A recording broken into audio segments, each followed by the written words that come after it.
Welcome to a Shuler Physics Super Fun video. Today we're going to talk about the basic concepts of projectile motion. Now, the next page may seem a little busy, a little scary, but don't be scared, because if you are able to conquer this page, you are going to be golden. Okay, see, I kind of told you it was a little bit busy or whatever, but here's what I want you to do. I want you to look at all of these questions, and I want you to try to answer them. So what I want you to do is pause this video right now, see if you could answer these questions. If you could answer them confidently, so if you were able to go up to your physics teacher and confidently tell her or him the answer, then you are good. If you are not so confident, that's why we have this video. I'm going to go through each of the questions separately, and I will talk about them, and hopefully by the end of the video you will understand all the answers to these questions, in which case that means that you understand all the basic concepts of projectile motion. Okay, now I am assuming that you paused it and you tried these questions by yourself, so let's see if you got the answers right. Number 1, you need to treat horizontal X projectile motion and vertical Y projectile motion separately. Why?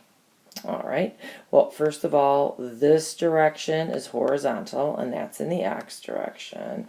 This direction is vertical, and that's in the Y, just like you would do for graphs or anything. And why is that? Well, it's because of gravity. Gravity is only in the Y direction. If I drop something, it's going to get pulled down by gravity. In the X direction, however, are there any forces pushing or pulling? Are there any little pixies pushing something in the air? If you can't think of any forces that are acting in the X direction, then maybe there are none. Now, I know some of you are thinking, well, what about air resistance? All right, smarty pants. All right, well, for these kind of problems that you're doing, adding air resistance into them would make them way too hard to calculate. So, luckily, we're going to do these problems not worrying about air resistance too much. And believe it or not, for slow velocities, it doesn't really affect the results very much. So, let's forget about the air molecules hitting the object in the horizontal direction. What other force would be acting on an object moving in the horizontal direction? Tell you the truth, if you can't think of any, then there are none. All right, so that means that there is no force, meaning there's no force to push it a little faster or slow it down. So it's going to remain at the same velocity throughout its flight until something gets in its way. All right, so number 2. So we got number 1. What is the acceleration in the Y direction of a projectile? Okay, well, how much does gravity accelerate everything? Well, the familiar 9.8 meters per second squared. All right, and for some of you lucky few, your teachers may just allow you to use 10 meters per second squared, which, how awesome is that? Makes life just a little bit easier. You might notice that I'm having trouble with my pen here, so bear with me. Number 3, what is the acceleration in the X direction of a projectile? Well, there's no force on it, meaning nothing is going to slow it down or speed it up. So the acceleration would be 0 meters per second. All right. So hopefully those make sense to you. Okay, so now if a Shuler planar was thrown straight up in the air, what would be its velocity at its highest point? So we're drawing a planar and it is going straight up in the air, and let's suppose it gets to this height. Well, let's see. If it gets to its highest height, that means that it's not going to go up any further, is it? So if it's not going to go any further, then that means it must have stopped at its highest height. So at its highest height, the velocity is 0. If it was still moving, then it wouldn't be at its highest height. You could think about it that way. Now, number 5. If a Shuler planer was thrown upward at an angle, what would its path of motion look like? All right, so if we had our little Shuler planner, we'll draw our little tree there. Looks like someone took a bite out of this planner. There we go. If we were to throw it up at an angle, it would go all the way down. It would be a nice parabola. I'm sure you've seen parabolas in math. That's what it looks like. All right. Would the x velocity of the planer at its highest point be 0 or non-zero? Well, let's see. If you're tossing it up at an angle, that means that it has some x velocity and some y velocity.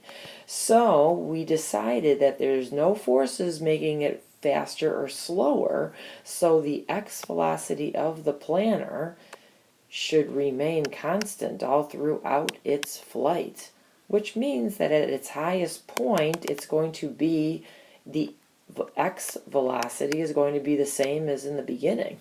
So that means that it's not 0. So it's going to be some non-zero number. Now, what would the y velocity of the planer at its highest point? Would that be 0 or non-zero? Well, is it going any higher? No. So the y velocity at its highest point is going to be 0. Same reasoning as when we just threw it straight up. All right, number 8. What is the initial velocity in the y direction of a Shuler planer that is dropped? So we have the planer, and we have someone's hand on it, and they are going to let go, and the planer is going to fall. Now, are they throwing it downward, or are they just simply letting it go? They're letting it go. So they're not pushing it in a certain direction, and in the downward direction. So when they let it go, in the very instant they let it go, it's starting from 0 meters per second. And then gravity takes over and makes it go faster and faster and faster. But initially, it is 0 meters per second. Now, if it is launched horizontally off a table, all right, by a frustrated scholar. So we have this planer, and it is getting launched horizontally off the table. Well, if it's getting launched horizontally, that means that someone pushed it in the horizontal direction, not the vertical direction. So if it was pushed horizontally and not downward, that would mean that the y velocity would be 0 as well. You can prove this to yourself by rolling a ball really slowly off a table. Because there, if it's rolling really slowly, it pretty much looks like it drops off the table, and there you can convince yourself that the y velocity would be 0. Wow, these writings are just really bad. I am sorry. Number 10, if Jack was driving in his Shuler van going 20 miles an hour, all right, we're going to draw a little van here. This looks like a semi. This looks more like a van. All right. Okay, not really, but just humor me. We'll make it rounded at the edges a little bit. And there's Jack.